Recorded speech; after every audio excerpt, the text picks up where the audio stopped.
Hi, I'm Vexler. If today's headline felt familiar, it's because we have heard it before, just with a new logo. Same promises, same vagueness, and the same silent shrug when things fall apart. But I've got the timeline, the receipts, and the missing details they hope you have forgotten. Subscribe now because I haven't, and neither should you. As America still grapples with the trauma of January 6th, another constitutional crisis erupts. Donald Trump has unilaterally deployed the National Guard and Marines to Los Angeles without the state's consent. This isn't just about immigration anymore. It's about democracy, civilian control, and a president testing the limits of military power. One, for him to advance his goal of strengthening and fortifying his grip on power. Because what's happening in Los Angeles is not just about immigration. We all know that. President Barack Obama carried out more deportations in his 8 years in any administration at a pace quicker than even Donald Trump's first term. Do you remember ICE raids in the middle of cities by men wearing paramilitary gear and then Obama sending in the National Guard over the objections of governors? Yeah, neither do I, because that never happened. Do you know why it never happened? It never happened because carrying out a legal and orderly and effective immigration policy isn't at all what Trump is doing. Trump seems from the outside to be producing theater. And maybe it's to distract. Maybe it's to distract us from talking about Elon Musk's tweet with his unsubstantiated allegations about Donald Trump and Jeffrey Epstein, something we on the outside have seen no proof of. Maybe it's to distract from his plunging approval ratings on the economy, trade, inflation, even immigration. Maybe he's trying to distract us from covering his stalled agenda in Congress. That's actually what the big fight with Elon Musk started over. Maybe he wants to distract us from covering the debacle of a trade war he started, or the debacle of 90 deals in 90 days to which there is 0.5, like 0.5 deals, 0.5. Former ICE official Jason Hauser tells the New York Times this, quote, "Right now, the government is burning thousands of federal law enforcement hours on operations that privilege political objectives over public safety, attacking constitutional protections like due process and free speech as they do. If this administration does not correct course, it will lock the country into a future of weaker enforcement, lowered trust in public safety officials, and greater risk to Americans' collective safety." Hauser will join our program in the next block. He wrote that 2 months ago, before Donald Trump's Rubicon crossing moment this weekend. Donald Trump's decision to federalize and deploy the National Guard over the objections of California's Governor Gavin Newsom, with 500 Marines on standby amid protests against raids by ICE, is something the likes of which we haven't seen in the United States of America since the year 1965. The last American president to deploy the National Guard without a request from a state's governor was Lyndon B. Johnson, and he did it in that instance to protect civil rights protesters in Alabama. California's Governor Gavin Newsom had this to say about this move from Donald Trump. I've worked with the National Guard. We've deployed the National Guard. We did 3,000+ folks have been doing logistics work and fire recovery work, and they're fighting the fires, the rattlesnake teams. We did the same back in George Floyd. We have no problem working collaboratively in a mutual aid system with local law enforcement, but there's a protocol, there's a process. He didn't care about that. And the worst part, he completely lied. He said in a tweet that everything's now safe, everything's fine. Is that the case, Mr. Trump? He said because he deployed the National Guard. The Guard hadn't even been deployed when he said this. It's Orwellian, simply lying to people. Unconstitutional, illegal act, his mess. We're trying to clean it up. Today, the state of California sued the Trump administration over the deployment of the National Guard.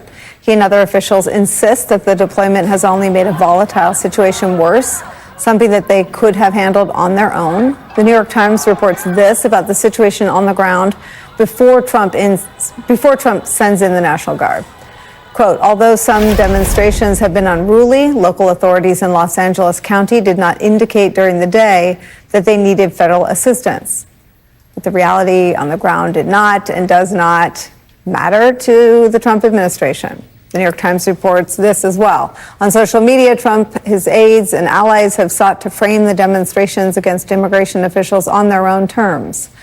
They have shared images and videos of the most violent episodes, focusing particularly on examples of protesters lashing out at federal agents, even as many remained peaceful. At the White House this morning, Trump called the protesters, quote, insurrectionists. In short, he is looking for ammo to justify invoking the Insurrection Act and moving closer to something he has talked about doing for a long time, using the military against the, quote, enemy within. Here's what his former chief of staff, John Kelly, had to say in terms of a warning about this moment.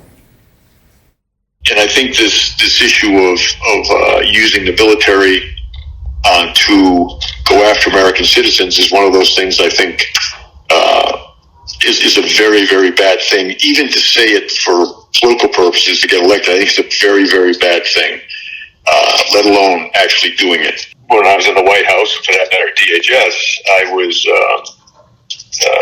originally the conversation would be, Mr. President, that's outside your authority, or, that's a routine use. You really don't want to do that inside the United States. But now that he's talking about it as I'm going to do it, it's disturbing. Again, that's a warning given by General John Kelly ahead of last November's election about what Trump sought to do the first time that he, Kelly, and others stopped him from doing, and why, the impact it would have on the military. But Donald Trump gave the game away when he was asked on Saturday about sending in troops. Take a listen. Even if you're not planning to invoke that Insurrection Act, you still plan to send troops? Well, we're going to have troops everywhere. We're not going to let this happen to our country. We're going to have, quote, troops everywhere. They're going to be everywhere. Active duty troops. Trump promises to bring what's happening in Los Angeles right now to Trump's word, quote, we're going to have troops everywhere, to everywhere. Today, a new round, a fourth day of protests is underway right now in the wake of the ICE raids across the city. One of those raids took place at a Home Depot parking lot. Washington Post reports this about that raid, quote, 6 migrants who said they were present recounted how federal immigration authorities began handcuffing anyone they could grab in one of several raids in the city that would spark a wave of unrest and leave immigrant workers of all stripes jolted. One migrant saying this, quote, they were just grabbing people. They didn't ask questions. They didn't know if any of us were in any kind of immigration process. The nation's second largest city, a flashpoint today in both Trump's immigration crackdown and his war on the rule of law. It's where we begin today with NBC's Jacob Soboroff, who is at the site of one of the ICE raids that took place on Friday that sparked the initial protest. Can you do one thing before you brilliantly take us into this moment? Can you just rewind the tape a little bit and reset me on what has happened there over the weekend? Yeah, of course, Nicole. And your introduction was really wonderful because I think what it sets up so perfectly is how unusual and how unprecedented the size and the scale and the scope of the immigration enforcement operations that took place in Los Angeles, starting with right here at this Home Depot in Cypress Park at 7 o'clock, 7:15, 7:30 on Friday morning, were and why they led to those protests. The big picture is Los Angeles is a so-called majority minority city and a majority minority state. There are more people of color that live in Los Angeles than white people at this point, and many of those people are undocumented. By some counts, 10% of the population of LA County, one of the largest counties, the largest county by population in the United States, is undocumented, maybe as many as 1 million people. Those people are our neighbors, our coworkers, our classmates, our friends, our parishioners, fellow parishioners in churches. They are part of the fabric of the city of Los Angeles. And not in the last many decades under Democratic nor Republican presidents, despite the fact that you had presidents with big deportation programs, Democratic and Republican, as you have so often reported, have we seen the type of immigration enforcement we saw play out on the streets of Los Angeles on Friday. And that struck fear into the heart of not just the undocumented community here, but of many U.S. citizen family members of undocumented people and many U.S. citizens who know those people, because that is removing people from this community who have been here, if not their entire life, virtually their entire lives. There are so many mixed status families that live in Los Angeles that might have an undocumented parent or relative and U.S. citizen child or cousin who, we've talked about this before. The family separation policy of the first Trump administration in 2018 was a deliberate ripping apart of parents and children at the border to separate those families and inflict pain on those families.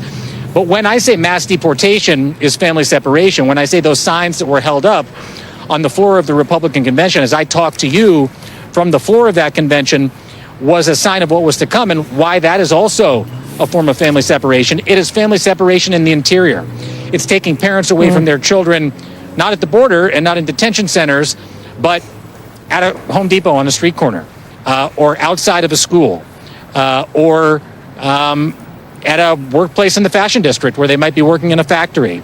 It's a different form of family separation, and it's exactly the intent of this administration, modeled after, Nicole, Dwight D. Eisenhower's 1954 operation with a name so racist, I'm not going to say it here to you right now, but there resulted in 1 million Mexicans and some Mexican Americans being sent to Mexico in the wake of the Bracero program, coming here legally in the 1950s. That's what the Trump administration is modeling this program after. That's their stated goal. They've talked about it. And so now we're seeing it effectuated on the streets of the largest county in America, second largest city in America, with the largest undocumented population in America, where those people interact. I say those people, we all interact on a daily basis here. And it has terrified so many people, which is why you saw people before the protests turned violent, and there was certainly violence associated with those protests. Before the protests turned violent, a largely peaceful protest, to actually, that converged in front of the Metropolitan Detention Center, where so many of those people were picked up by ICE at locations like this, in order to say this is not acceptable for the people of Los Angeles. The undocumented people, the documented people, everyone who knows how important that community is to the fabric of this one, Nicole. Jacob, what is the current understanding of who's being targeted by Trump and ICE? Well, Tom Homan told me it's no longer just the worst of the worst. I talked to Tom Homan on Saturday night. I met him after some of those enforcement operations that unfolded. And, you know, what's in the press today is that he and Gavin Newsom are going back and forth about the potential arrest of government officials, you know, Democrats here in California, which he said he would only do, you know, I want to make clear, if they got in between a nice operation and blocked it. But the other thing that he said to me is that those types of operations are going to unfold every day, and they're not just going to be the most violent offenders. They're not just going to be the quote-unquote so-called worst of the worst. They're going to be the people that stand on corners like this, which brings me to being at Home Depot. So let me explain to you what you're looking at. This is a neighborhood called Cypress Park in Los Angeles. Obviously, this is a Home Depot. On corners just like this, Nicole, every single day, and this is not far from where I live, actually, day laborers stand on corners just like this, and they look for work. They look for work in people's homes, in places of work, all across Los Angeles, to do tasks menial and important, to get a decent day's wage. What happened on Monday morning at 7 o'clock, 7:30, was reportedly around 10, 20, 30, maybe more ICE agents or federal agents with masks on, came from around the back corner of this Home Depot and walked to basically a place where many of the day laborers wait in order to get picked up for work. They chased those day laborers. Some of them ran across this street here, which is Figueroa, a main thoroughfare, across the street to that McDonald's, and did everything they could to get away from that enforcement operation by ICE. They were terrified. There's one person here, Nicole, who I want to introduce you to, who can explain to you and help us all understand what that means to this community. Is Pablo Alvarado, who is the co-executive director of the National Day Laborers Organizing Network. Pablo, come in here. Pablo, the first thing I want to say, Nicole, is, and thank you for doing this, Pablo runs Endlon, which by and large, over the course of the last 6 months in Los Angeles, but focused on the recovery from the wildfires. Day laborers every day have been engaged in the wildfire recovery, And now all of a sudden we're talking about unprecedented enforcement operations in Los Angeles. Pablo, let's just start with, what's the significance of what played out on this street corner on Friday, which led to the protests that we saw? The significance is the terror, the fear, the sadness, the splitting of families that the communities experience. And it gets to the core of your heart when you know who the people who look for work here are. These are parents, our neighbors, and these are people who send their kids to the same schools like everybody else. There's a high school just down the street. A very good chance that some of the workers that stand on this corner send their U.S. citizen children to the high school down the street. That's correct. And every day there are dozens and dozens of places like this. Day laborers have become part of the landscape of Los Angeles. They're part of the economy. They are integrated, part of the socioeconomic fabric of the neighborhoods everywhere in this city. And it's also inherent to the business model of Home Depot. People pick up their materials and then they pick up the workers and they leave. It's very Why convenient. Home Depot allows these workers to stand on the corner here? It's very convenient for Home Depot. In fact, oftentimes Home Depot has said that day laborers are good for them, but it also depends on what kind of a store manager they have. Oftentimes, the store managers have different kinds of sentiments in their hearts, and that's the way they operate. Can you describe the level of fear in not just the day laborer community? How many day laborers, by the way, are there in Los Angeles?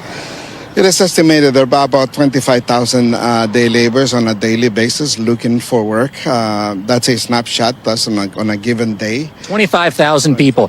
Have you ever, in your tenure running National Day Laborers Organizing Network, seen the scale and the scope of enforcement activities targeting day laborers who, you know, for all intents and purposes, are here looking for work? They're not here committing violent crimes. They're not here as the worst of the worst, as the administration was initially saying they were targeting. Talk to us about them. It's happened, but not as often as it's happening right now. And the reason why they don't do it often is because in order to catch one person, they probably need 20 agents, because the minute that they come in, and by the way, it becomes a mess because people start running in every direction. It's a public safety situation that it's chaos that they create when they come here. What is your impression, understanding, feelings about the protests that went to the streets? Eventually they became violent in the clashes with law enforcement, but the initial protests were to support the men and women who stand on corners like this. What did that mean to you? Well, we want people to protest. And we are asking particularly those who benefit from the labor of immigrants to come out. This is the time for them, if they're privileged enough and they're safe, to come and protest, to come in Home Depot, to show up in Home Depot and protect vulnerable people. That's what we want, but we want to make sure that it's peaceful. And what the role of a protest is to not just to denounce the oppressor, the people who are perpetrating the violence, but also to make visible the suffering that the communities are going through. Pablo Alvarado, it's so good to see you. Thank you very much for being here. And it's such an important part of the story that I think everybody needs to understand. So thank you. Thank you very much. Nicole, I can't emphasize that enough. The people who are out protesting are protesting because of workers like the ones that Pablo represents on a daily basis. 25,000 of them, he said, that come here to corners like this just to lend a hand to other people in this community, and instead now they become targets of the Trump administration, which is why you have seen so many people out on the streets of Los Angeles outraged and terrified about what the future, the next couple of days, couple of weeks hold. I've been watching your live report and thinking if more people had consumed this at a human level, the dehumanization that is required for the people to carry out the raids wouldn't have the support that it has. We'll do our best while we're on the air to try to correct that ratio of real people and real stories and the political posturing. Do me this favor. We're here for another hour and 45 minutes. Wave your arms and can come back and join us if anything develops on your end. President Trump federalized and deployed the National Guard to Los Angeles over the governor's objections, ostensibly for immigration raids, but seen as a political power play. This unprecedented move, not seen since 1965, is criticized as illegal and inflammatory, prompting California to sue the administration for escalating the situation. As troops faced civilians, one protester made a direct, impassioned plea, questioning the soldiers' allegiance and moral standing. feel tough with your assault rifles and your sticks. You should be standing here with us. You're on the wrong side of history. We know you got a job to do, but you took an oath to the Constitution, not to the fascists in the White House. Think about what you're doing now. Think about what this means. Coming into our community. Peaceful community. People working their jobs. They send in men in military fatigues. Weapons of war into our communities. And you stand here and you allow it. I am sick and tired of it. You should be sick and tired of it. You think any of these people in the White House sending you these commands give a about you? Not one of them do. They laugh at you. Our president laughs at you. He calls you fools. He said the people who died overseas in the military were chumps. That's who you're offending right now. Every last. Think about your place in history, ladies and gentlemen. Ask yourself when you wake up tomorrow. I don't know if you have kids. Ask yourself the future you want for your children. Is it this? You can answer me. Is it this?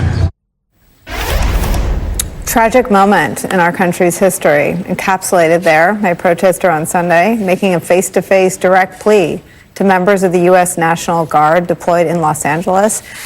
Adding to their numbers, news just breaking in the last 15 minutes that 700 Marines have been mobilized. Director Brennan, your thoughts? Well, this is tragic on so many levels, Nicole.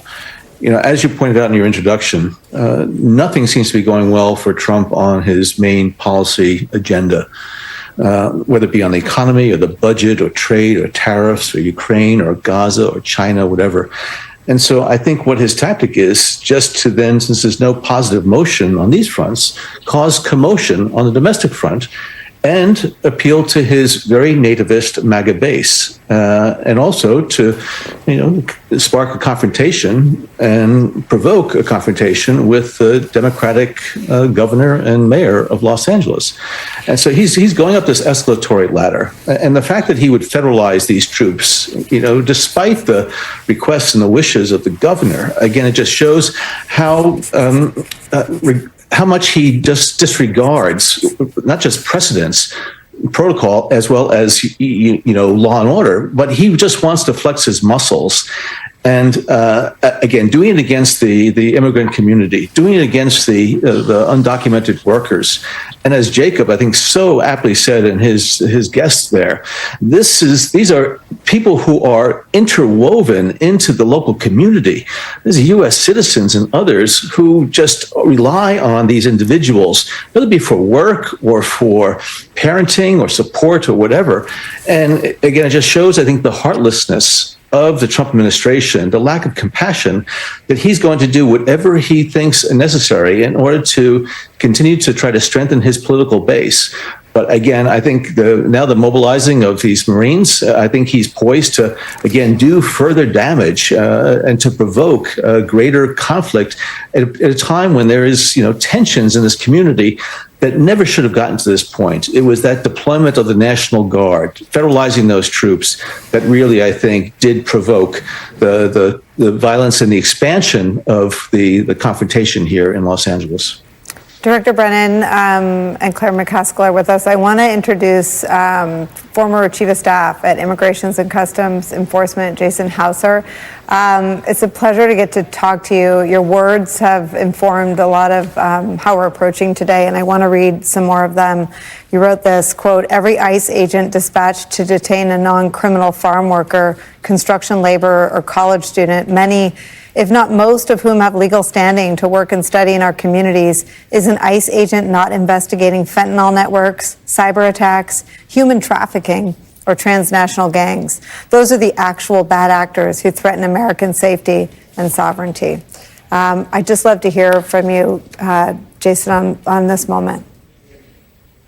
Yeah, I mean, thank you for having me. Let's just level set this now, that the incidents in LA over the last few days is not just over an issue or activity over the last 48 to 72 hours or few days. It is a buildup of over 100 days now of short-sighted, sort of, quite frankly, racist policies being directed by the White House. And we have a situation here where the White House is choosing quotas of arrests of non-criminal migrants, sometimes grandmothers, vulnerable populations, children, those that they can't even possibly be removed by ICE. They're prioritizing those arrests over carrying out not only ICE operations that protect us from national security and public safety threats, but they're now turning the apparatus of federal law enforcement. So dismantling investigations and the joint terrorism task forces and drug interdiction agencies and collaboration of law enforcement from state and local law enforcement with the federal agencies. We are less safe when we have these sort of activities. And now we hear today that they're going to be putting the Marine Corps out there. I mean, the Marines have to protect our nation every day. And the idea that they're now going to be tactically moving on the streets of LA, it raises so many questions of how they'll be able to carry that out in collaboration with ICE, what the rules of engagement will be, what the command structure will be, how will they communicate, have they been trained in de-escalation and immigration enforcement. These are extremely dangerous times, and clearly the individuals in the White House do not take these issues seriously. ICE has an important national security mission. There are people that want to take advantage of our immigration system. Our immigration system is broken. But this White House is continuously choosing divisiveness over, quite frankly, the safety of migrants, but also the safety of ICE officers. To be out in these tactical situations is putting them at risk, and they are then not focused on those public safety threats. Jason, where the public, I think, thought they were getting what they thought they wanted. I mean, the New York Times Siena poll number on do you support deporting adjudicated violent criminals is pretty high. The number's 87%. The numbers for deporting people who have not committed crimes, who are married to Americans, who have been here a long time, or who have jobs here, who have kids here, are all less than 15% of all Americans. So it appears from what we understand about the folks they're targeting people in operations that have the support of less than 15% of all Americans. How do you operationalize the U.S. military in an operation with such minority support from such an extreme part of the country? How much risk are we putting our men and women of the military in? It is going to amplify the risk to federal law enforcement, to ICE agents, because when you begin blending these operations with, even just amongst blending ICE operations with state and local assets or other federal agencies, there's risk there. Both training and process procedures and operation protocols aren't the same. Now you're overlaying young service members and Marines on top of that. You know, you can clearly foresee how this administration has wanted to get to this point. They have talked about this for months. They wanted to use the military as the tip of the spear to carry out these non-criminal arrests. You're going to see potentially the military used for detention support services, security services, sort of bringing the armored vehicles along with operations. And that is just going to amplify the divisiveness. It is not making us more safe. You know, clear over the last few months, ICE has arrested highest number of arrests in years. But that doesn't lead to public safety. Where ICE's work is important is when you're focused on those individuals that have taken advantage of our system, that are bringing drugs into our country, human trafficking, counterterrorism, etc. These large sweeps of collateral arrests, many of these migrants are being released. They're not being removed. And they had legal status in this country for years, if not decades. Imagine this sort of talk within the Pentagon about lethality and the warrior ethos. Going into Home Depot parking lots with Marine Corps battalions is not what the American people have asked for. What they have asked for is fixing a broken immigration system and providing pathways where there's clear accountability within the system, there's enforcement when there needs to be, and there's oversight. And what we've seen in the last 100 days is this administration turning off our legal immigration system, creating arrest quotas, sort of diverting federal law enforcement away from terrorists and human trafficking, in sort of sowing this divisiveness, shipping migrants off to sea terrorist facilities, or shipping migrants, trying to get them to South Sudan, where you now have ICE officers living in a storage container in Djibouti, sitting with migrants that they were trying to ship to South Sudan. None of this is what the American people have signed up for. It is not creating a system that functions, and it's not creating a focus on where Americans all agree in large numbers where the public safety threats are. Claire McCaskill, they seem to have made a lot of mistakes by their own telling. The Trump administration is our source on the mistaken deportation of Kilmar Abrego Garcia. The Trump administration is our source on the mistaken or ill-advised flights to Guantanamo that were quickly sent back to the states. The fact that they are sort of failing in full view makes clear that their own actions are not necessarily well thought through. What do you make of this weekend's escalation and the news in the last 15 minutes that 700 Marines have been mobilized? Well, let's go through a few basic facts and values here. Peaceful protest is as American as apple pie. It is an important part of the character of this country and who we are. Secondly, 95%, upwards of 95% of crime in this country is handled by state and local officials, not federal officials. Thirdly, those police departments in large cities are the best trained people in the world when it comes to handling crowd control and de-escalation. There were about 100 people at the beginning of this. 27 of them were arrested, and they will be prosecuted. There will be video. They will be identified. People who threw rocks and lit fire to cars, they will be prosecuted by state and local authorities in California. So what is really going on here is really a political show. It is all about Trump escalating rather than de-escalating. And I want to say, Nicole, I beg people who feel passionately about this topic to remain peaceful. Don't give Trump the opportunity. And I'm very proud of our network because I was gritting my teeth when I came on today. I was worried we'd see a lot of B-roll of some of the violent episodes. Not that that shouldn't be covered. Of course there were violent episodes. But there's a tendency sometimes. I watch what happened in Ferguson. There were some violent episodes in Ferguson, and that B-roll ran incessantly long after things had calmed down, long after there was really just peaceful protesting going on. And of course, the Proud Boys showed up in Ferguson at one point. There were people that wanted to escalate it. And right now, unfortunately, the person who wants to escalate it the most is the President of the United States. And what we're losing here is we're losing what this military should be doing. We're losing what ICE should be doing. As Jason just pointed out, we're losing the energy that the local and federal officials are having, the local, state and local officials are having to spend managing this on behalf of people who've come in there that don't even know what they're doing when it comes to crowd control or de-escalation. So everything about this should be on Donald Trump's lap. Every bad thing that happens, they're not picking up criminals. They're trying to make Stephen Miller's quota, 3,000 people a day. That's all they're trying to do. And they don't care who they sweep up in the process. Has nothing to do with getting criminals. Claire and Director Brennan, stay with me. Jason, please stay close to camera over these coming days. We're going to need you. Thank you for what you wrote, and thank you for joining us to talk about it today. A protester directly confronts National Guard troops, accusing them of defending a liar who disdains them.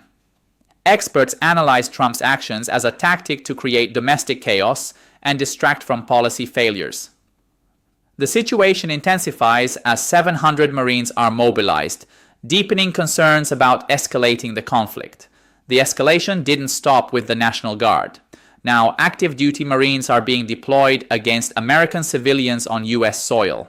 Could we really see active duty Marines on the streets of Los Angeles? You know, one of our core principles is maintaining peace through strength. We do that on foreign affairs and domestic affairs as well. I don't think that's heavy-handed. I think that's an important signal. You don't think sending the Marines into the streets of an American city is heavy-handed? We have to be prepared to do what is necessary, and I think the notice that might happen might have the deterrent effect.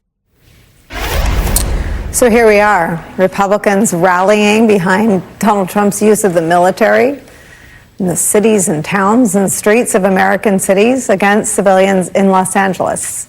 He enabled that as the city of Los Angeles braces for a fourth day of protests over the ICE raids. Just in the last hour, as we've reported, 700 Marines have been mobilized to join the thousands of National Guard troops who were activated by Donald Trump over the weekend against the wishes of California's Governor Gavin Newsom and Los Angeles Mayor Karen Bass.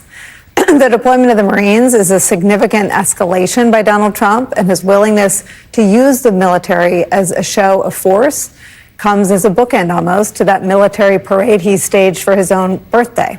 Joining our coverage is former Navy intelligence officer, Democratic Congressman Jimmy Panetta of California. Congressman, how do you protect the military from becoming props in Donald Trump's second presidency?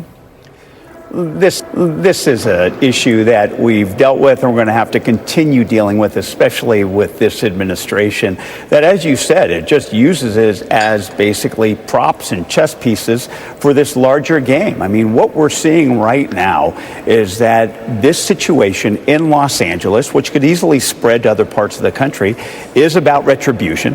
It's about provocation, and it's about distraction. It's about retribution because the president doesn't like California. He doesn't like its politics. He doesn't like its policies. And to be frank, California doesn't like the president. So this is how he's acting. Second, it's about provocation.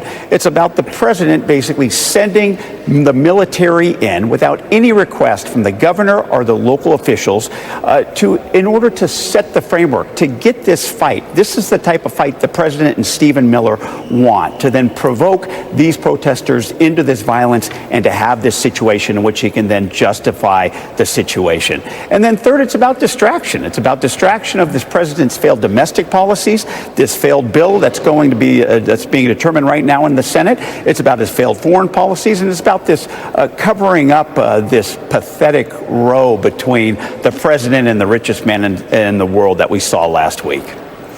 Congressman, can you explain a little bit about how they've created all the circumstances to even call it a crisis by changing the protective status of people in this country at one point legally or on a legal pathway?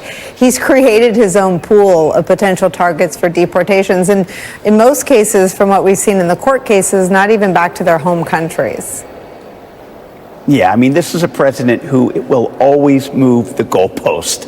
I mean, we've seen it throughout Trump 1.0. We see it now in Trump 2.0, especially when you have people like Stephen Miller, who basically have certain goals when it comes to immigration, how he can be, and he knows that he has the president's ear. And so you're seeing that when basically them telling it, look, we want violent and criminals, that's who we want to target. But you see how that can clearly get to hardworking immigrants. But the president needs to understand is that when you have these type of deportation policies that go after immigrants like this, and look, I understand violent criminals, and if you're a gang member, you got to go. But the fact is that when you start spreading that policy, moving these goalposts, you're going to affect our economy, you're going to affect our community, you're going to affect our society, as you're seeing right now. Coming from the Central Coast of California, from a family of immigrants, we value immigration. We value the contributions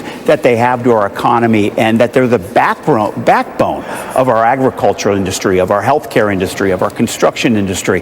And that when you have a president come in with these types of heavy-handed measures and sort of this broad swath of going after others, of course you're going to see protests. You bet. We in California are proud of our immigrants, but we're also proud of the Constitution, and so we're going to stand up for that. And that's why you're seeing these protests in a peaceful manner. However, when you send the National Guard in, when you send Marines in, you're going to provoke a reaction, and unfortunately that's going to lead to the scenes that we're seeing right now on the streets of Los Angeles. That could spread to other parts of the country very easily. Do you and your colleagues have any plans to join the protesters to make the points you just made here? look, I will always join protesters who are peaceful in their actions. And I think that's important that we continue to do that. We saw it this weekend with my colleagues down there in Los Angeles. And when it's in their districts, it's understandable how those members will go out and join them. And I think we need to continue to do it. But at the same time, these protests must be done in a peaceful manner. You're seeing that called upon from our senators to the Congress members to the mayor. They have to be done in a peaceful manner. We cannot resort to violence when it comes to making sure that our immigrants are protected, making sure that our due process rights are protected as well. Congressman Jimmy Panetta, thank you for spending some time with us today. The deployment of Marines sparks outrage.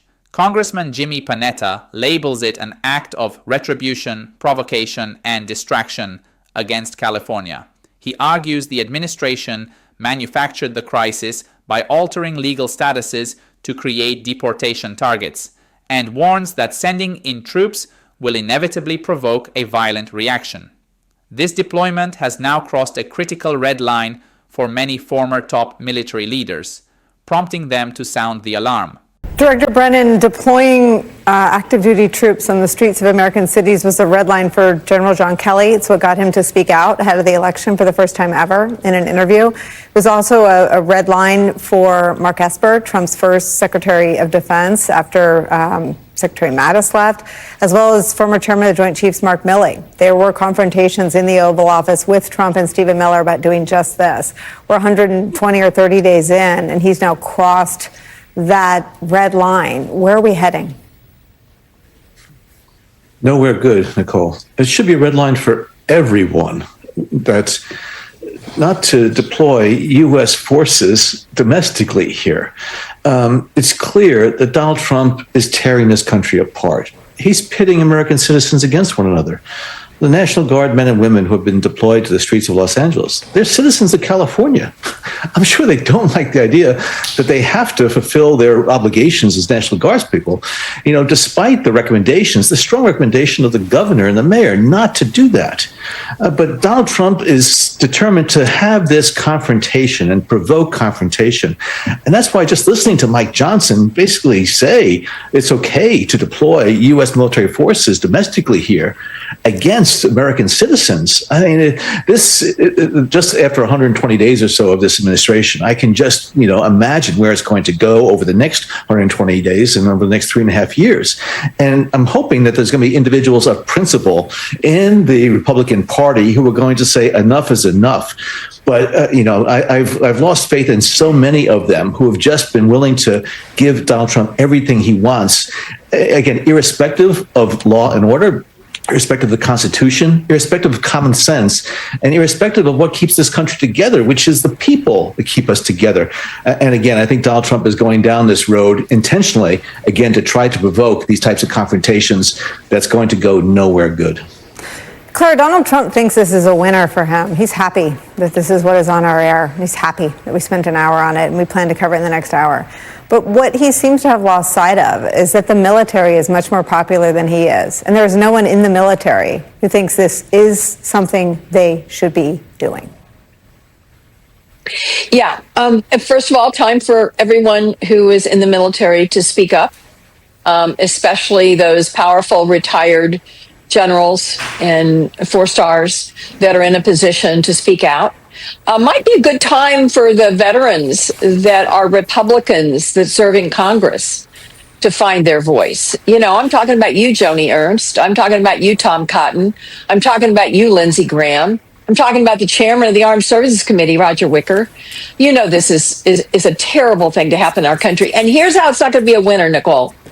If people remain peaceful, if they remain peaceful, then the visuals of this are going to be jarring to the American people. To see military deployed and standing there threatening peaceful Americans that are letting their opinions be known, that won't work politically for Donald Trump. And that's why the key here is we all have to emphasize how important it is that people who are violent immediately be arrested and prosecuted, and that the vast majority of the people who engage in these protests must remain committed to being peaceful. Because if they do, this will be a big political loser for Donald Trump. We're going to sneak in one more break. We'll all be right back on the other side. Former military chiefs like General John Kelly see the domestic troop deployment as a dangerous red line. They warn Trump is intentionally tearing the country apart. Claire McCaskill urges retired generals and veterans to speak out, arguing that peaceful protest is the key to making this a political loser for Trump. With troops facing controversial orders, experts now fear the situation could quickly turn deadly, raising the specter of bloodshed.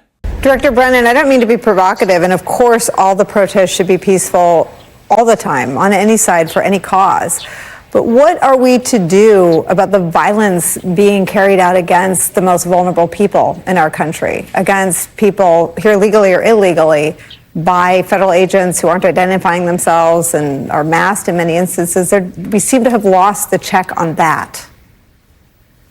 Well, it really is an obligation on the part of federal officials not to follow an illegal order.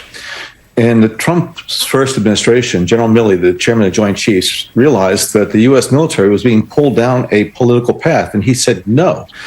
And so I do call upon General Kane, who is the chairman of the Joint Chiefs right now, to realize what is happening here, that the Trump administration is going down a similar path. And so I do think it's incumbent upon all officials to make sure that they are not going to be following illegal orders. I know it's difficult for them to distinguish between what might be legal or not legal, as many things are going to the courts now. But I must say, I think they need to make sure that they're not doing something that is going to further aggravate the situation and cause bloodshed and violence on the streets. And again, the thought of bloodshed among U.S. citizens here is something that we all should view as abhorrent, and those in a position to do something to prevent it should do so. Claire, I remember a few weeks into the second Trump term here, they fired a whole bunch, not all, but many of the JAG officers. So they're short-staffed at best. Well, yeah, and in my understanding from friends of mine that I know through my service on the Armed Services Committee, that some of the JAG officers that were fired were exactly the ones who would be pushing back on this. They're not going to put up with anybody telling them they're coloring outside the lines of the law. They're going to get rid of them, and they're going to just put sycophants in there. That's why, this could end in a tragedy. This could end with a young member of the Marines shooting and killing an innocent American who's protesting. We could have that happen. That is a reality that could come to pass. Let's pray that it doesn't, and let's pray that men and women of courage stand up and speak out. Director John Brennan and Claire McCaskill, thank you both so much for spending this hour with us today. Another quick break, much more news ahead, including the Attorney General of California on the lawsuit against the Trump White House. Don't go anywhere. Experts warn of the potential for bloodshed, urging federal officials to resist illegal orders. The firing of experienced military lawyers has removed a key check on power, raising fears that a young Marine could end up shooting a civilian protester, turning a political crisis into a deadly tragedy.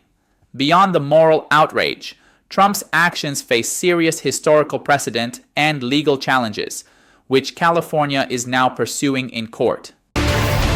Deploying federalized troops is a dangerous escalation, but we need to be real about this. This is about another agenda. It's not about public safety. There's clearly no plan, and there is clearly no policy. Hi again, everybody. It's 5 o'clock in New York. It's 2 o'clock in Los Angeles, where this weekend saw a major escalation of Donald Trump's powers as he responded to protesters taking to the city streets, upset over the administration's ICE raids. Donald Trump deployed hundreds of National Guard troops to Los Angeles to respond to the protests, a move California's governor, Gavin Newsom, has sued the Trump administration over. To understand just how truly extreme and extraordinary what Trump did was, let's get into some history and context. The National Guard, a state-based military force, is routinely used to assist in emergency situations. Typically, it is a natural disaster or severe weather event. In January, National Guard troops were used to help fight fires as they blazed through Los Angeles. In 2005, the National Guard helped in the recovery from Hurricane Katrina. But there are also rare times when the Guard is used to restore order. In the year 1992, then President George H.W. Bush deployed troops in response to riots that broke out after the Rodney King riots they're referred to. But he did so, this is important, after California's governor at the time asked him to do so. So what we saw this weekend was neither of those things. It was Trump calling in the National Guard in defiance of California's Governor Gavin Newsom's wishes, marking a huge escalation by the commander-in-chief. The last time an American president did this, the only time an American president has done this without a request coming from a state's governor, was in 1965. President Lyndon B. Johnson brought in the National Guard to protect those marching for civil rights, while Alabama's Governor George Wallace, a well-known segregationist, refused. President Johnson said this at the time, quote, "These forces should be adequate to assure the rights of American citizens to walk peaceably and safely without injury or loss of life from Selma to Montgomery, Alabama." Meanwhile, Governor Newsom this weekend called the deploying of troops by Donald Trump, quote, "purposefully inflammatory and will only escalate tensions." He said, quote, "This is the wrong mission and will erode public trust." Eroding public trust is exactly what the United States military and the men and women who serve in the military, this is not what they want. It's not what they need. Doesn't make any of us safer. Doesn't make them safe. Officers and all members of the military work extremely hard to keep a stark distinction between themselves and their politics. That's why it's so difficult and rare when they speak out. Men and women of the military swear an oath to the Constitution, not to a specific president. There's even a law in place to stop presidents from using federal troops to enforce domestic policies. It's called the Posse Comitatus Act. But we saw this already during Trump 1.0. If not for people around him, people like Mark Esper, Mark Milley, John Kelly, Jim Mattis, people we may not know about just yet. If not for those men saying no, Donald Trump likely would have used the military against American citizens the first time. According to a book written by now New York Times reporter Michael Bender, quote, "Trump wanted to invoke the Insurrection Act of 1807 and deploy active duty troops to Washington, D.C. amid protests following the murder of George Floyd last May." But then Chairman of the Joint Chiefs of Staff, Mark Milley, reportedly pushed back, arguing that there were legal constraints on the military interfering in domestic matters. Quote, "I said, you're in effing charge," Trump reportedly yelled at Milley, who shouted back, quote, "Well, I'm not in charge." "God damn it," Milley said to others in the room, which included former Attorney General William Barr and former Defense Secretary Mark Esper, quote, "There's a room full of lawyers here. Will someone inform him of my legal responsibilities," end quote. That's where we start the hour with some of our favorite experts and friends. Retired National Guard Major General and member of the National Security Leaders for America, Randy Manner, is here with me at the table for the hour. Chief political columnist, host of the In Politic podcast for Puck, MSNBC National Affairs Analyst John Heilman's here, and Princeton University Professor, MSNBC Political Analyst Eddie Glaud's here.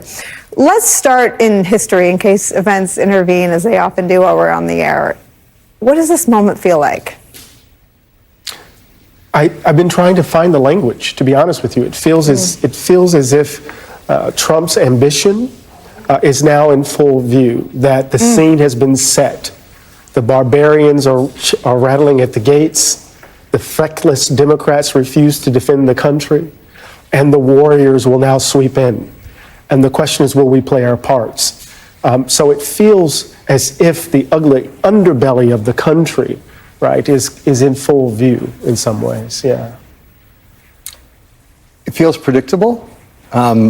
Because like we should have predicted we'd be here. Because it was predicted. I mean, in January, February, I was not alone, but I said, look, there's going to be civil protests in the country over Trump at some point. We haven't seen them yet.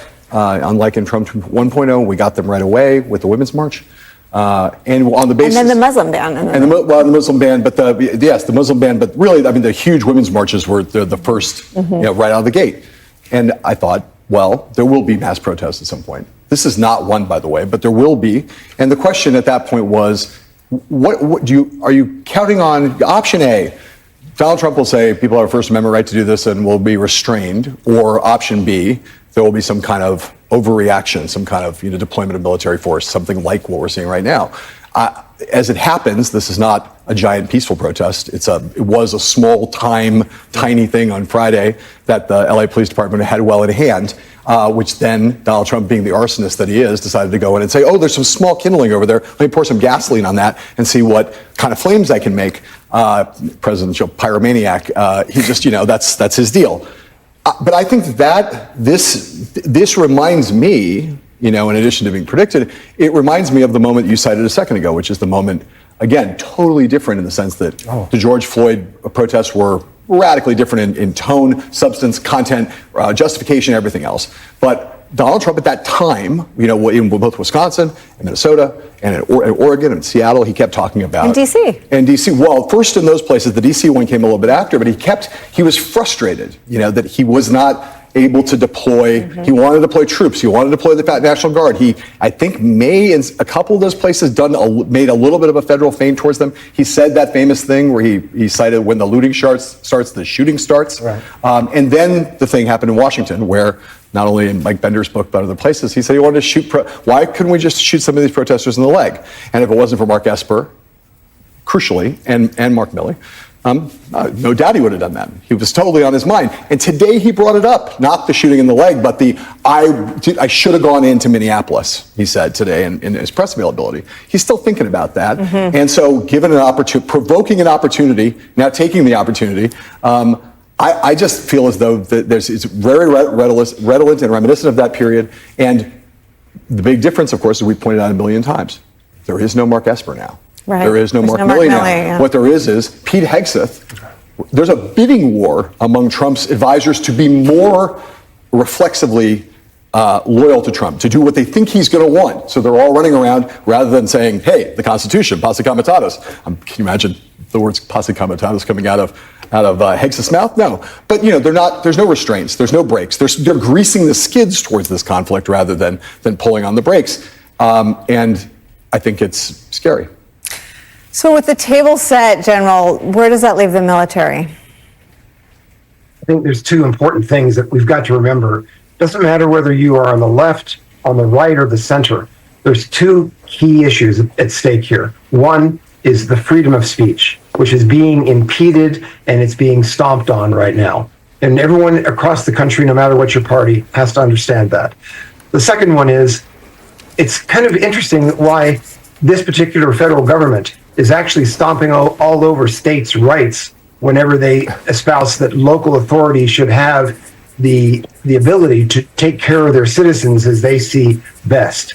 So I think those are the two big takeaways for every single American, let alone the implications for our readiness and for the young men and women who are literally going to be side by side across a picket line, should we say, from their neighbors that they know, that perhaps they even came from those very areas. So this is a very, very dangerous and contentious situation.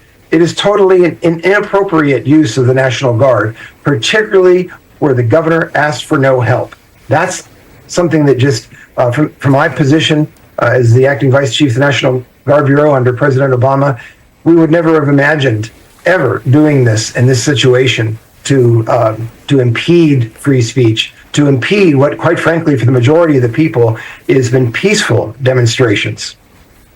Is it illegal? Is it an illegal order Trump has also mobilized 700 active duty Marines. Is that an illegal order? So, no, these are not illegal orders to the best of my knowledge. I've seen the one for the National Guard. I've not yet seen the one for the Marines, although I've read about it online. These are not illegal. The question is, are they appropriate? That's what we're talking about. And as we can even take this one step further, DHS requested 20,000 National Guardsmen. It just shocks me that Congress is not stepping in and saying, let's see, 20,000 Guardsmen. That's the cost for that on an annual basis. I realize they're not being asked for it annually yet. It's somewhere between $2 billion to $3 billion. It's how this is going to happen is the Secretary of Defense is going to take the money from other programs already within the National Guard Bureau or from the Army predominantly, and they're going to fund these particular exercises. Unfortunately, that means readiness will drop. That means that you're going to have guardsmen potentially in other states that will not be able to attend drill by the end of the fiscal year and or annual training, which means that a lot of guardsmen that literally rely on their weekend warrior citizen soldier pay, they won't have that income for many guardsmen because the money is not there. Congress has got to step up and insist that they have the authority to fund these kind of operations.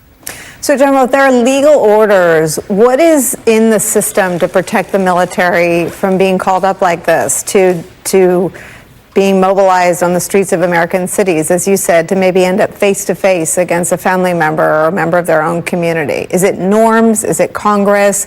Is it the presumption that a commander-in-chief wouldn't do that to his own? I mean, what is it? What is the safeguard in the system that has gone away?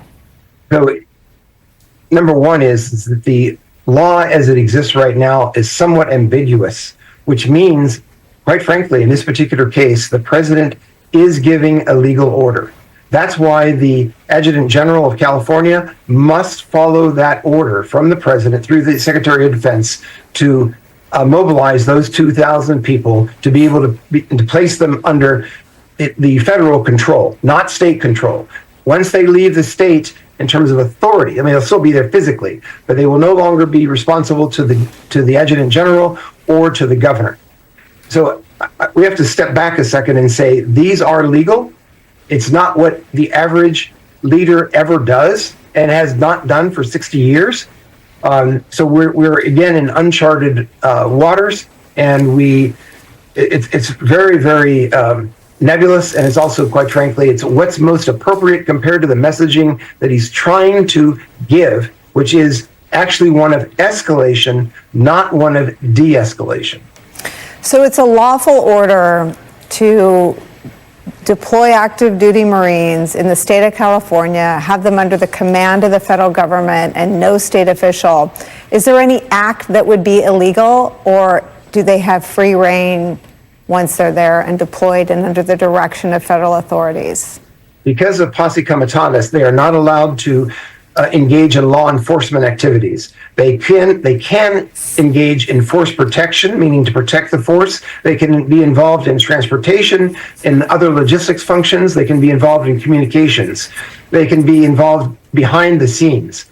Absolutely. But they cannot actually arrest or detain. That's not permitted. Only in a state capacity where the governor authorizes the National Guard to have that authority. That's the only condition. So right now, under federal law, those National Guard troops are not allowed to arrest or detain, but they do have other legitimate missions that would be legal under the law at this time. What are you hearing from folks inside the military about how they feel about this? There's a lot of intrepidation because this is not what we signed up for. This is not the idea of facing our fellow Americans on the streets when there is not the need, when law enforcement is adequate and is there. Not only are there enough law enforcement people in California, there's over 1 million trained and badged law enforcement officers in our country that the governor could choose to call his or her fellow governors to request assistance. So I will tell you, I speak to dozens of people that are in the Guard and on active duty, and there is a lot of uncertainty and concern that this is not what they signed up for. So, John, importantly, it is at this point not illegal, but it is not what they signed up for. They are now in a state where their actions are being directed by the federal government. The state of California is suing.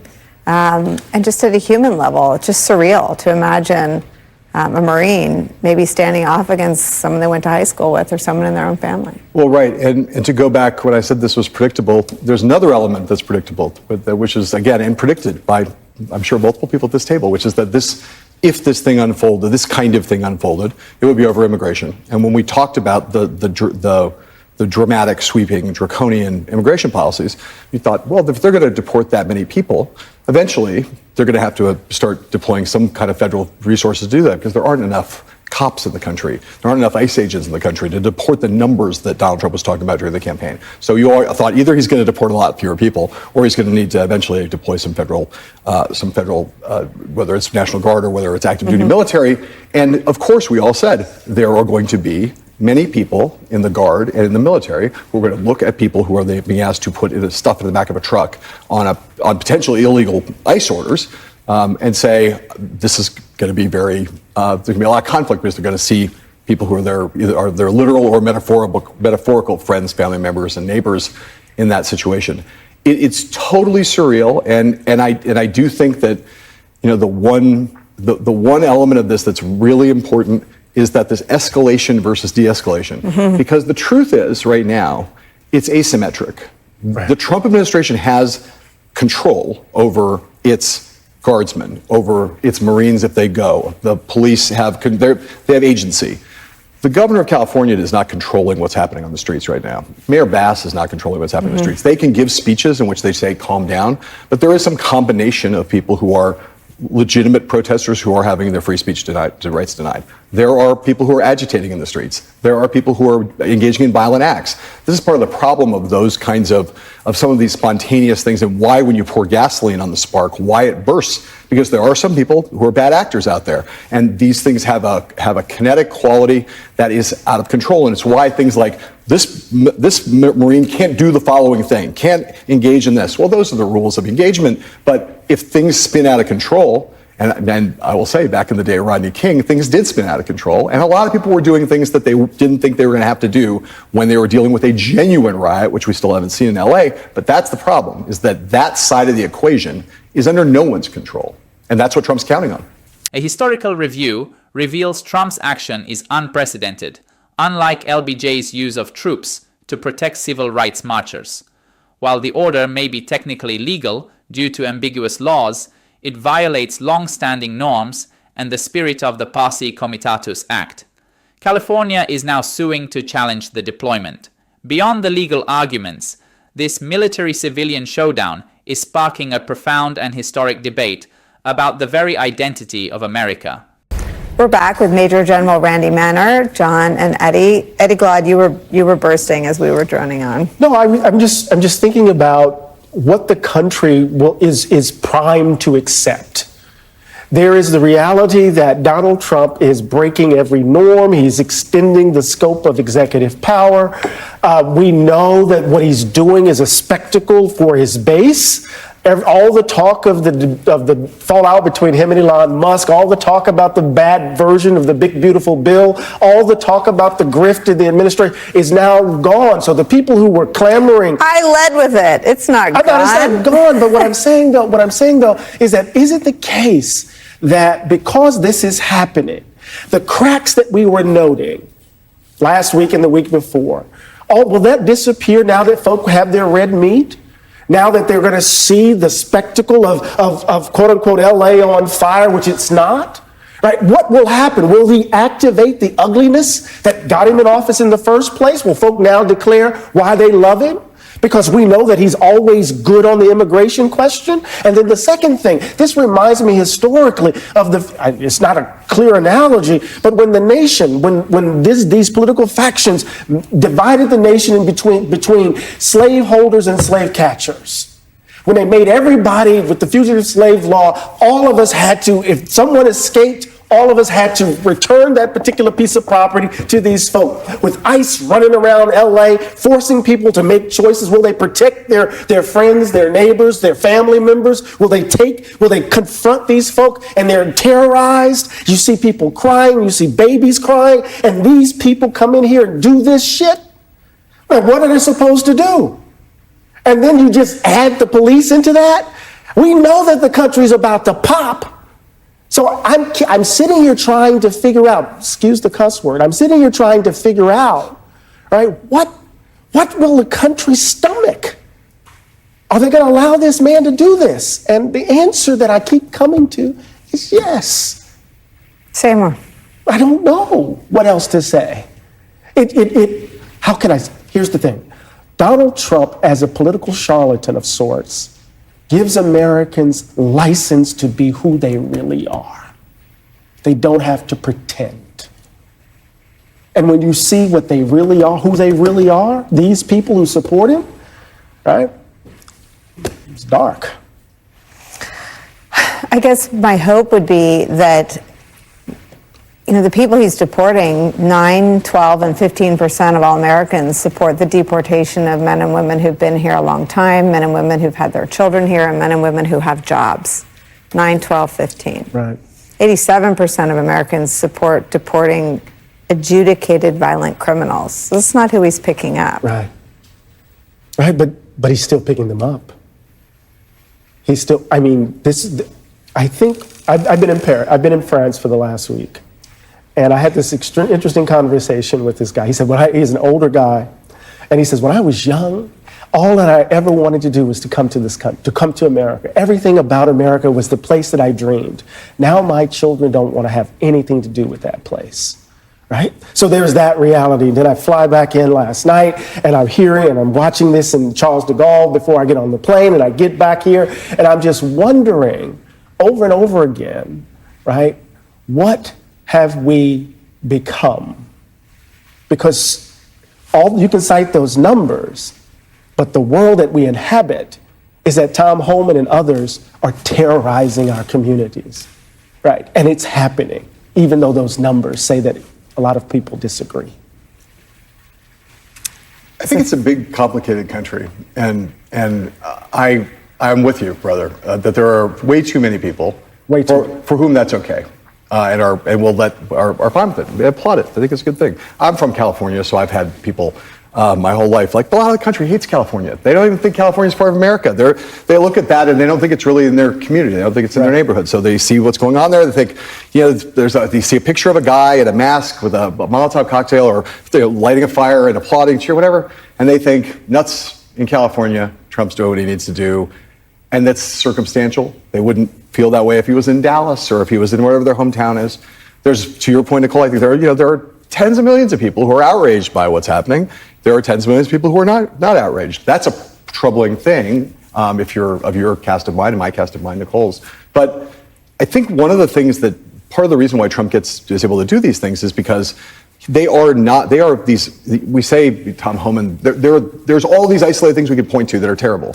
But for a lot of people, they are very distant, and they are like a television show. They are a thing that happens in some other community, to some other family, in some other place that feels foreign to them, especially in a very divided country where a lot of red America, really not just California, but New York, the places where we're sitting right now, they don't really think that we're part of the same country. And in a closely divided country, there's also the people who do find it appalling and don't know what to do about it.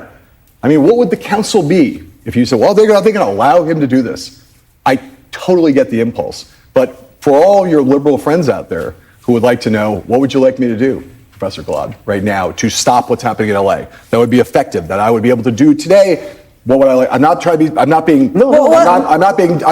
being condescending. I'm saying literally, I think a lot of people feel powerless in this moment too. So it's not that they don't want to stop it, but they just don't know, they don't feel like they have agency. But when did it become that only liberals have to save the country from being heinous? That's the ding, ding, ding. That's the problem. So all the Republicans are for dehumanizing anyone, maybe or maybe not in the country illegally? Ding, ding, ding. That's where we are. I think there are a lot of people who are not, I didn't mean to say only liberals can save the country. I just mean there are people who object to this from whatever place they are. I think we have a polity in the country that feels highly powerless and as if this is all a show they're watching, and that they don't have agency other than the ballot box. And so for a lot of people, they would say, I would love to stop this. Give me something a paper to sign, give me a button to push, I'll vote to stop this. But I don't know how to do that until we get to the midterm elections. That's the mechanism we have for this. I'm not saying that's a satisfying answer, but I think to say that all of America, is endorsing this in some way because no one's stopping Donald Trump is, to me at least, painting with a slightly too broad a brush, because there are a lot of people that we all know who are horrified by this, but either feel powerless or feel like it's far away, or for whatever reason have bigger problems on their plate at home because of their kids and their spouses and their job, and they're out of work, and there's a lot of things that are going on with people where they look at this and go, That's bad, man, but I have other things to deal with that are closer to home.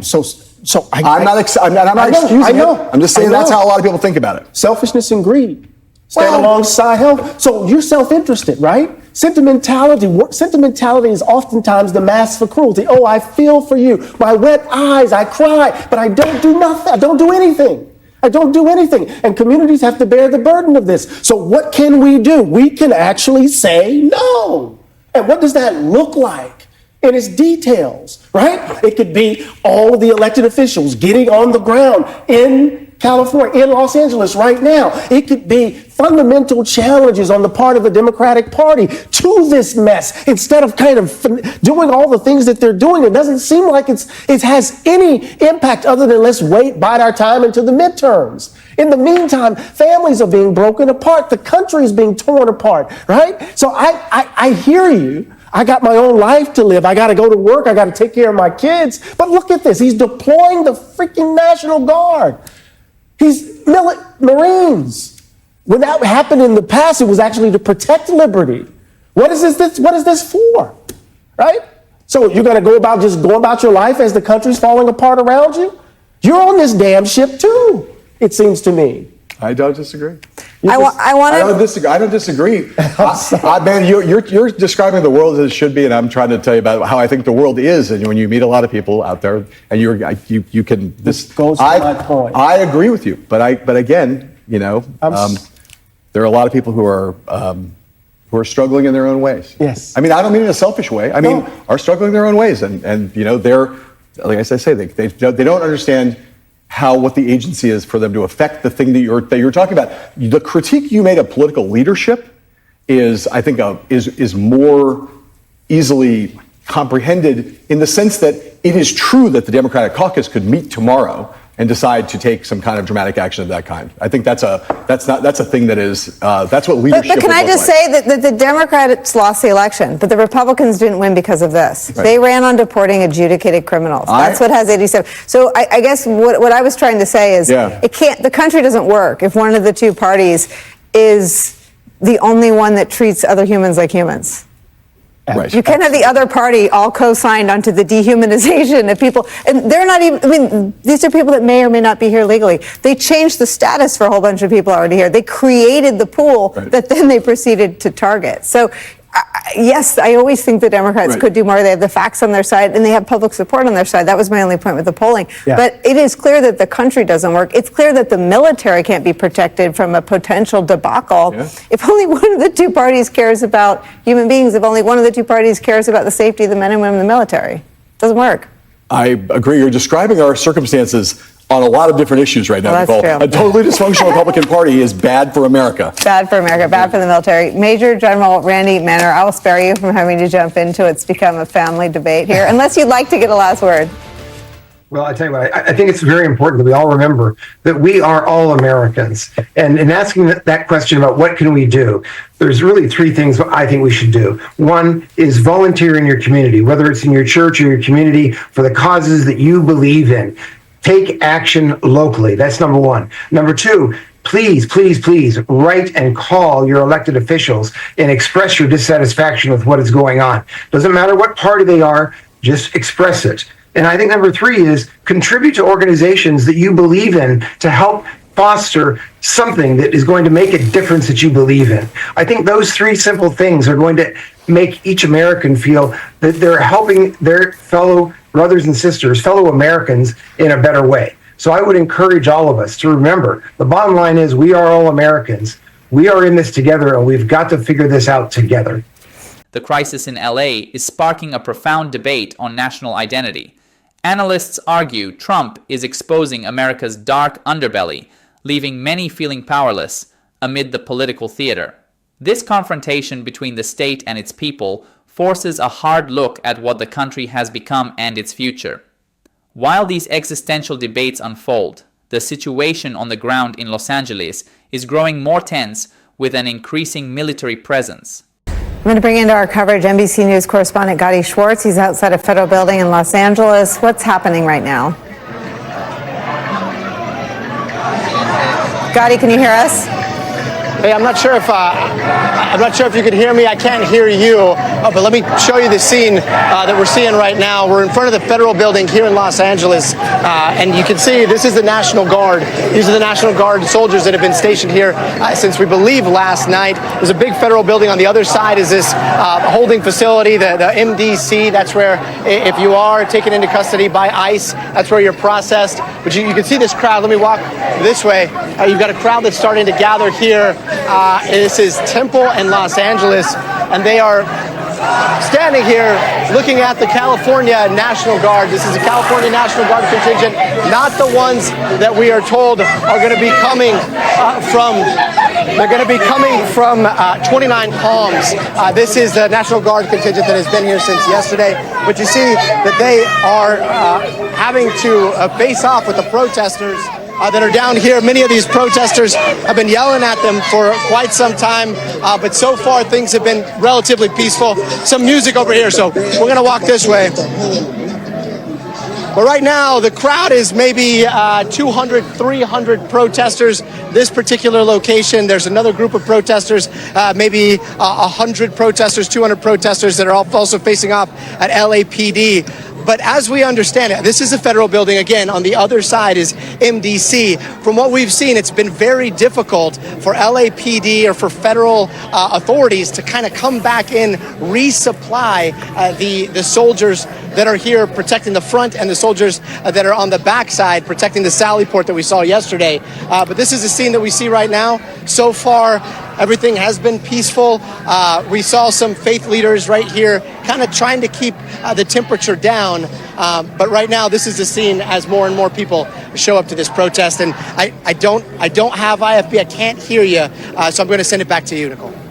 That's our Gotti Schwartz live for us in Los Angeles. We thank him for that report. We're going to sneak in one more break. John and Eddie and I'll be back on the other side.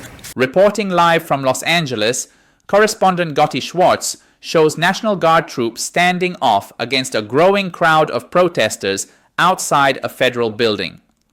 While the atmosphere is tense and confrontational, the scene has so far remained relatively peaceful, though the standoff between soldiers and civilians is stark. To justify this military deployment, the Trump administration is now co-opting a familiar and dangerous word: insurrection. My friend and colleague Rachel Maddow periodically reminds us that we ought to watch what they do, not what they say. In this instance, though, what they're saying is at least worth reporting, telling you about, because Deputy Chief of Staff Stephen Miller is already calling what's happening in Los Angeles a, quote, insurrection. J.D. Vance tweeted about insurrectionists, and Donald Trump himself, after telling a journalist yesterday that what is happening in Los Angeles is not an insurrection, proceeded to post, quote, paid insurrectionists. Then this afternoon, he posted again about insurrectionists. It is just a word, but it is an important one, not just because invoking the Insurrection Act would be an unprecedented escalation, but also because anyone older than 4 years old remembers an actual insurrection and the way Trump spent his first day in office the second time pardoning all the rioters involved in January 6th. Joining our conversation is former Republican Congressman, former advisor to the January 6th Select Committee, Denver Riggleman. Denver, I know you're just back from Ukraine, and I promise we'll get to that in a second. But your thoughts on this moment unfolding? You know, you just said it when they said insurrectionists. What they are setting up is the Insurrection Act. You know, when right before the election, we were wargaming a lot of this with a lot of groups. And the let's protect democracy movement. I remember I was doing one with Bill Kristol, and we were talking about the Insurrection Act and how we thought there would be some type of motivation or some type of escalation, maybe even artificial escalation to get to that point. And what you're seeing, Nicole, is the use of the word insurrection to get to what they hope is the Insurrection Act, because that's something that it seemed that President Trump has been wanting to do since he took office the first time in 2016. Also, when you look at insurrection, they're trying to take the language of what happened on January 6th. I saw an insurrection. And there are gradations, right? There's common sense, Nicole, right? If you're stealing something and you steal a Snickers bar or you steal a vehicle, those are two very different things.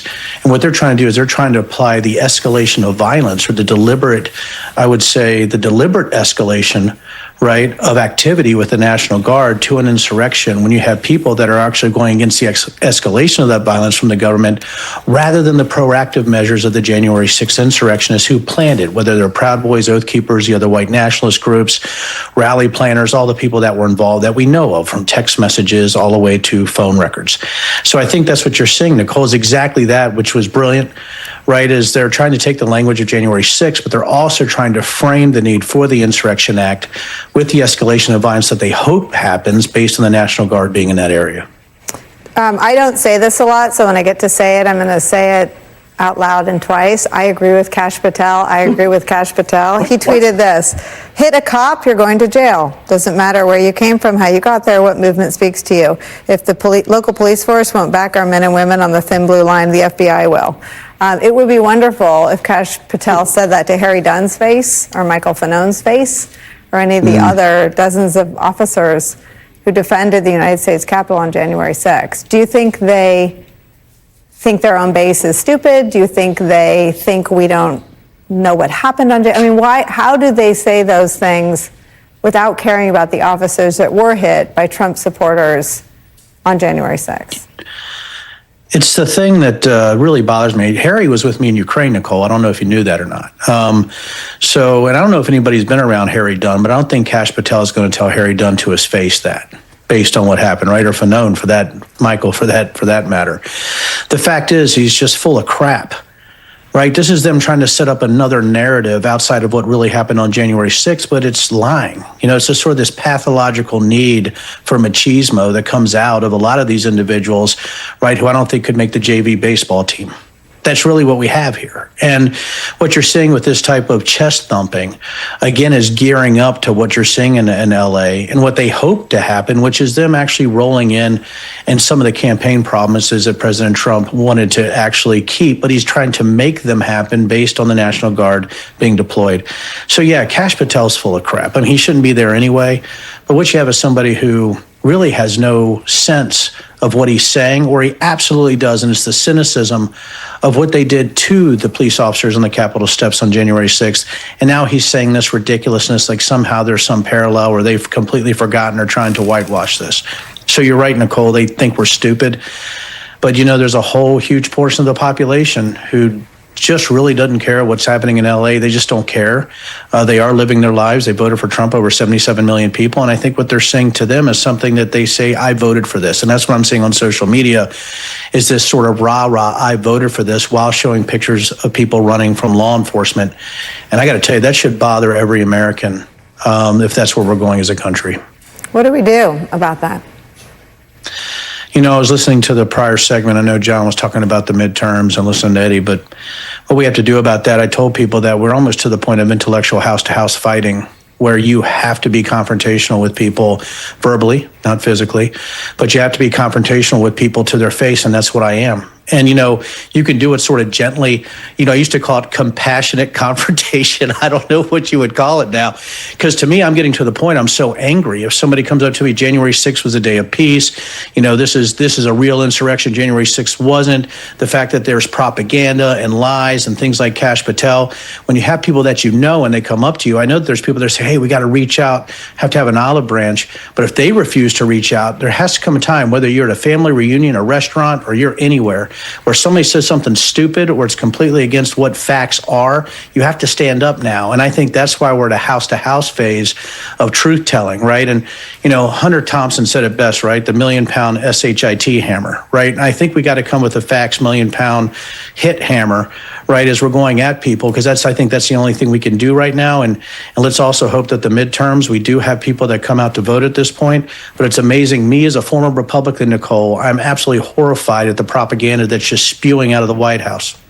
Facts, baby, facts. Denver Riggleman, you have to come. What? I think Eddie can use that word. He's already said it once. You could say it. Go ahead and say. No. What kind of hammer is it? No.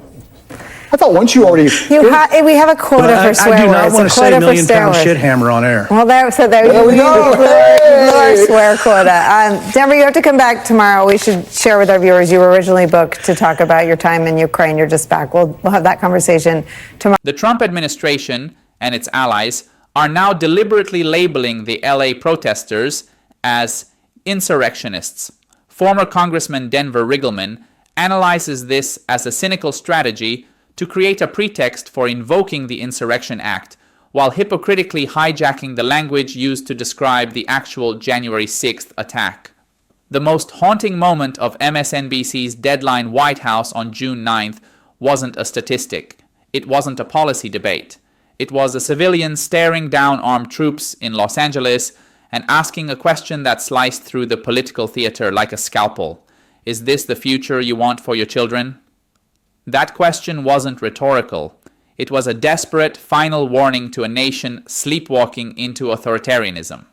Trump's deployment of the National Guard and now active duty Marines on U.S. soil is more than a constitutional controversy. It's a moral collapse. No governor requested this intervention. No local authorities reported being overwhelmed. There was no riot. But that didn't stop the president from unleashing military force in the heart of Los Angeles, not to protect civilians, but to crush protest and chase headlines. This isn't law and order, it's a power grab disguised as patriotism. What's truly sickening is how calculated this move is. As former CIA Director John Brennan put it, Trump is flexing muscle not for national security, but to distract from a crumbling presidency. Inflation is spiraling. His economic agenda is stalled. His feud with Elon Musk is snowballing into scandal. And what does he do? He provokes chaos. He manufactures a crisis. And worst of all, he dares to call peaceful protesters insurrectionists while twisting the memory of January 6th, the real insurrection, into a propaganda tool. That's not spin. That's gaslighting on a national scale. Let's be brutally clear here. The military was never meant to be used this way. Deploying Marines, trained for war, not domestic patrol, into civilian streets is not just unprecedented, it's dangerous. It sets the stage for bloodshed. It puts young service members in impossible positions, forced to point rifles at their own neighbors, classmates, and fellow Americans. That's how democracies die, not with a bang, but with boots quietly marching past the threshold of civilian control. Former ICE official Jason Hauser didn't mince words. Every ICE agent arresting day laborers in Home Depot parking lots is one less agent stopping fentanyl traffickers and human smugglers. Trump's priorities aren't just cruel, they're reckless. We are less safe, less stable, and more divided because of this administration's addiction to spectacle and scapegoating. It's not about public safety. It's about control, about dominance, about fear. The fact that this president is now casually invoking the Insurrection Act while his allies call peaceful dissenters domestic enemies should terrify every American, regardless of party. The Posse Comitatus Act exists to protect us from this very moment, but Trump and his enablers are daring the country to stop him. And the silence from Republican lawmakers is deafening. Where are the so-called patriots now? Where are the veterans in Congress who swore an oath to defend the Constitution? And perhaps the darkest irony of all, Trump calls himself a defender of the military, yet uses Marines as political props, pawns in his vendetta against California, a state he detests simply for being liberal and diverse. He doesn't respect the military, he exploits it. He once called fallen soldiers suckers and losers. That's the man giving orders now. The truth is, this is not just a California issue. It's not even just a 2024 issue. It's a test of whether America is still a democracy, or a stage for strongmen to rehearse fascism in real time. Every protester arrested, every soldier deployed without cause, every lie shouted from the bully pulpit brings us closer to the point of no return. So here's the call to action. Don't look away. Don't wait for someone else to speak up, and don't let military boots stomp out civilian voices. Subscribe to Miles Vexler podcast for real-time truth, unapologetic analysis, and a community that refuses to be silent. Democracy isn't a guarantee. It's a fight. And that fight starts with staying informed.